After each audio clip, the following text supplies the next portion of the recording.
This process of strategic analysis and building a coherent strategy is more critical today than it's ever been before. This is because most worldwide industries today have far more competition and capacity than ever before, making it more difficult to create the sustainable competitive advantage that we need in order to survive over the long term. Strategic planning is about planning for the long-term future, and to be successful, you need to plan using goals and measurable standards. Our internal and external environments largely determine how we as managers must act to provide the organization with the right combination of people to help us reach our strategic goals. The external environment consists of a series of influences that originate outside the organization and that the company cannot control. Each of these forces acts on the firm and requires it to change and adapt, usually in the form of strategic responses to these environmental changes. The 9 major forces originating in the external environment are explained next. Customers have more power today than ever before, as they have a major effect on the organization's performance through their purchase of products and services. Businesses must compete for customers, and their performance is not simply a function of their own actions. Each firm's performance must be understood relative to the actions of its competitors. Organizations buy resources from suppliers, therefore partnerships with suppliers also affect firm performance. The employees of and the talent pool available to an organization have a direct effect on the organization's performance. The owners of the corporation, known as shareholders, influence management. Most shareholders of large corporations are generally not involved in the day-to-day operation of the firm, but they do vote for directors. Our society, to a great extent, determines what acceptable business practices are. Individuals and groups of stakeholders work in various ways to pressure businesses to make changes. Few organizations operate today as they did even a decade ago. Products not envisioned a few years ago are now being mass-produced. No corporation has control over economic growth, inflation, interest rates, foreign exchange rates, and so on. In general, as measured by gross domestic product, known as GDP, businesses do better during times of economic growth rather than recessions. National, state, and local governments all set laws and regulations that businesses must obey. Our analysis of these major external environmental factors is critical to effective human resource management.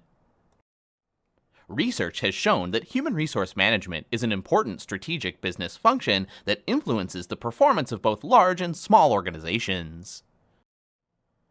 At its most basic level, a strategy is a plan of action designed to achieve a particular set of objectives. It looks at the external, industry, or macro environment and the internal, organizational environment in order to create strategic advantage.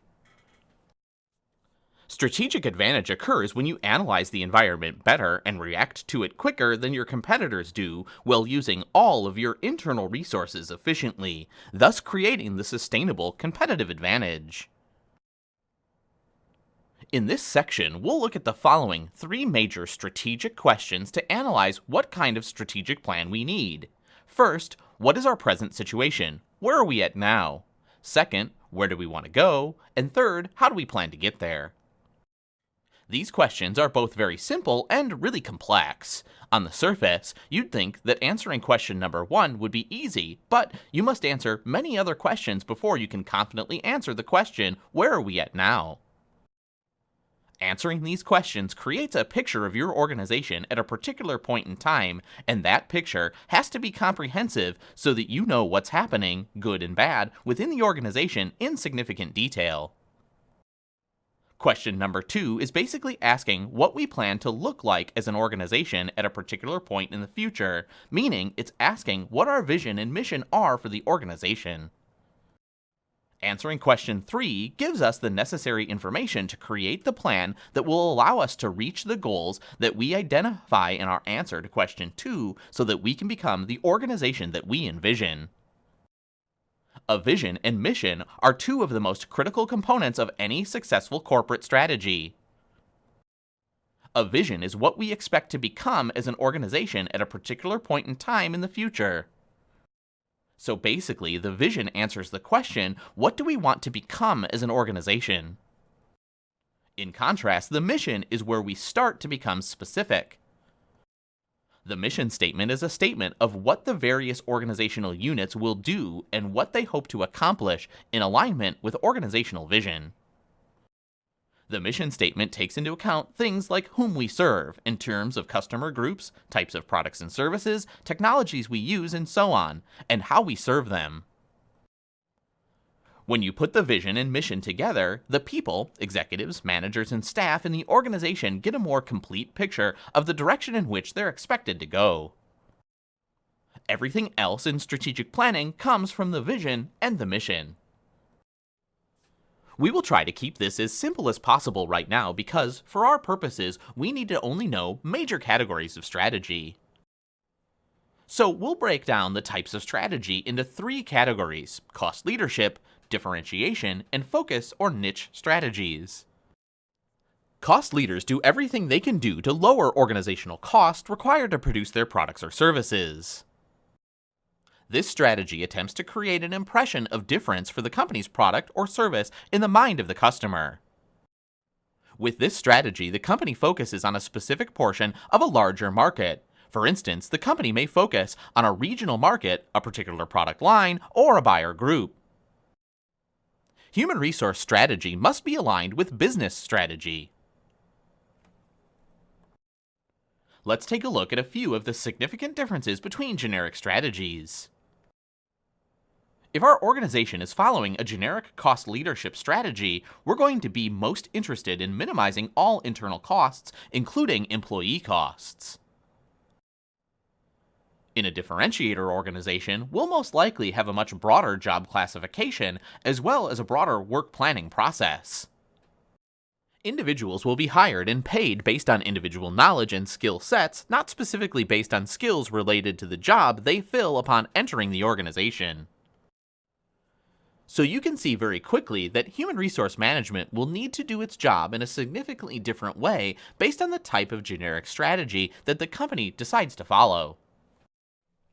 The next steps in the design process include setting objectives, creating a strategic plan, implementing that plan, and monitoring and evaluating its success. Let's take a brief look at each of these steps.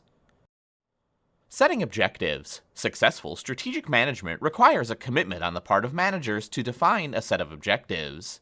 Successful managers have a goal orientation, which means they set and achieve objectives. Objectives. After developing our vision and mission and completing a situation analysis, the next step is to set objectives that flow from the mission to address strategic issues and problems identified through situation analysis. Objectives state what's to be accomplished in a specific, singular, and measurable term with a targeted date. Here's a model adapted from Max Weber to help you write effective objectives. 2 plus an action verb plus a singular, specific, measurable result plus a targeted date. Create a strategy. Once we've identified our set of objectives, the next step is to weave them into a cohesive organizational plan. This is the point at which we determine what we're going to do to achieve the objectives that we've set. The last items in the strategic planning process are implementing and then monitoring and evaluating the plan's success. The goal here is to ensure that the mission and objectives of the organization are achieved. Successful implementation of strategies requires effective and efficient support systems throughout the organization. As strategies are implemented, they must also be monitored and evaluated. Controlling is the process of establishing and implementing mechanisms to ensure that objectives are achieved. An important part of controlling is measuring progress towards the achievement of the objective and taking corrective action when needed. Quality management is one example of where the controlling process allows the company to adjust its internal processes to reach a predetermined level of quality control. So as part of strategy execution, we always need to watch quality through the controlling process. There must be a sound organizational structure if strategy is to be successfully implemented. Why do you see firms that seem to be equal in size and capability execute at different levels of efficiency? The answer lies in how their resources are differently structured and managed. In human resource management, managers need to have an understanding of organizational structure to do their jobs correctly. Organizations structure their resources to transform inputs into outputs. One way to look at organizational structure is to identify a series of fundamental components. Each of these components identifies a way in which we divide the organization up and group its resources to make them more efficient and effective. Let's discuss complexity, formalization, and centralization as structural components. Complexity, the first major component of organizational structure, is the degree to which three types of differentiation exist within the organization. These three types of differentiation are vertical, horizontal, and spatial differentiation. Vertical differentiation deals with how we break the organization up vertically, meaning how many layers there are in the organization from the top to the bottom. Horizontal differentiation identifies how we break the organization up horizontally. We usually do this by breaking up the organization into departments. Spatial differentiation deals with the physical separation of different parts of the organization. So complexity involves the way in which we divide the organization into different segments, both physically and within artificial boundaries such as departments. Formalization is the degree to which jobs are standardized within the organization, meaning the degree to which we've created policies, procedures, and rules that program the jobs of employees. Centralization is the degree to which decision-making is concentrated within the organization. The best structure is one that fits the firm's current competitive situation as well as its internal capabilities and that enables it to implement its strategies successfully. Five forces analysis is brought to us by Michael Porter, who identified competition within an industry as being a composite of 5 competitive forces that should be considered in analyzing competitive situations. Rivalry among competitors. Porter calls this scrambling and jockeying for position. Businesses do this in different ways, including competing for customers on the basis of price, quality, or speed of delivery. Companies in other industries may try to take a company's customers away. That's the threat of substitute products and services. Potential new entrants. In many industries today, all it takes to enter is the ability to create and host a website. Power of suppliers. If the business has only one major supplier of a critical component with no alternatives available, then the supplier has greater bargaining power over the business. Power of buyers. If one buyer or a few large buyers purchase most of what we provide, then the buyer has significant bargaining power over our company. Companies use the 5 forces analysis and other industry and competitive situation analysis tools primarily at the corporate level to make decisions. Organizational culture consists of the values, beliefs, and assumptions about appropriate behavior that members of an organization share. Culture describes how employees do what they do and why they do what they do. Every organization has a culture, and success depends on the health and strength of its culture. Therefore, leaders should spend a lot of time building the organization's culture. Organizational culture is primarily learned through observing people and events in the organization. There are 5 artifacts of organizational culture that help employees learn culture. They include heroes, stories, slogans, symbols, and ceremonies. The 3 levels of culture include behavior, values, beliefs, and assumptions. Behavior includes the observable things that people do or say or the actions employees take. Values and beliefs provide the operating principles that guide decision-making and shape the behaviors and result in a level 1 culture. Assumptions are the values and beliefs that are so deeply ingrained that they are considered unquestionably true. Because organizational culture is based on at least partly assumptions, values, and beliefs, it's very powerful in terms of its force in controlling how people act within its boundaries. You may not believe that culture has the ability to cause you to change the way you act, but it does. Data analytics is the process of assessing large amounts of data in order to analyze those data and gain insight into significant trends or patterns within organizations or industries. Computing power has obviously been increasing at remarkable rates over the past 25 years, and has the ability to both create and store large amounts of data and information. Big data involves the collection of extremely large data sets, so large in fact that data analytics on these data sets would have been impossible until recently, since we just didn't have the computing power or programs available to do so. Because of big data, we can now analyze thousands or even millions of instances when interaction between people and in between organizations, and look for patterns on those interactions.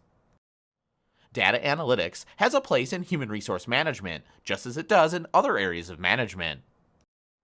Analytics tools and other HR technology can be used for many HR functions, such as talent acquisition and management, training and development, work and job analysis, productivity analysis, motivation, retention, and engagement.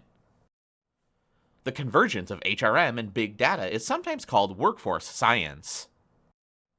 In addition to analytics, HR has begun using other technologies to reach and inform workers to a much greater extent than in the past.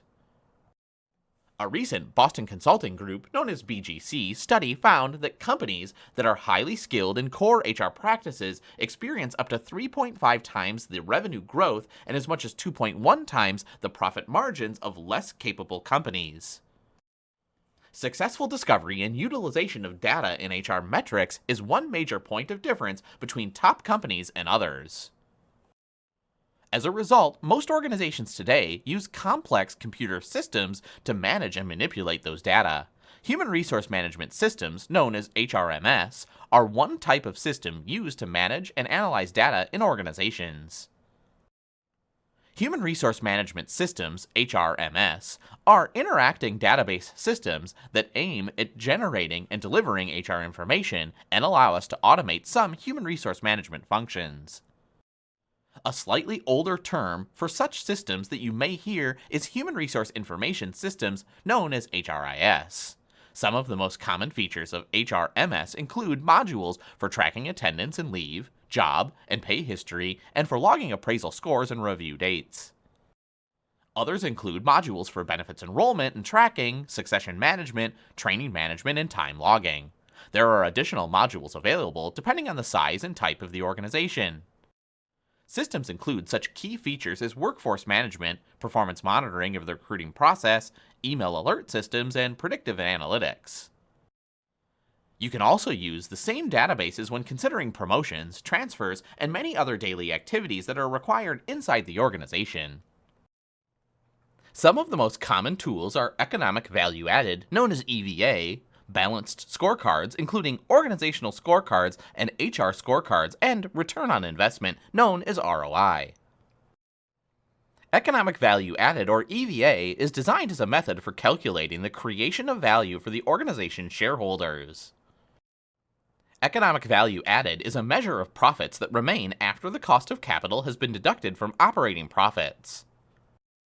Return on investment is a measure of the financial return we receive because of something that we do to invest in our organization or in its people. The balanced scorecard measures financial, customer service, internal process, and learning and growth or sustainability measures. All four dimensions of the scorecard are equally important because the results in each area affect other areas of performance. In addition to the organization's balanced scorecard, an HR scorecard has been designed and is being used by many businesses in operation today. The HR scorecard identifies HR deliverables and HR systems alignment, compares HR alignment with strategy, and measures organizational gains created by HR practices. Let's explain how each of these four dimensions of the HR scorecard might work. First, identifying HR deliverables. What functions does HR perform, and what services does HR deliver that provide value to the organization?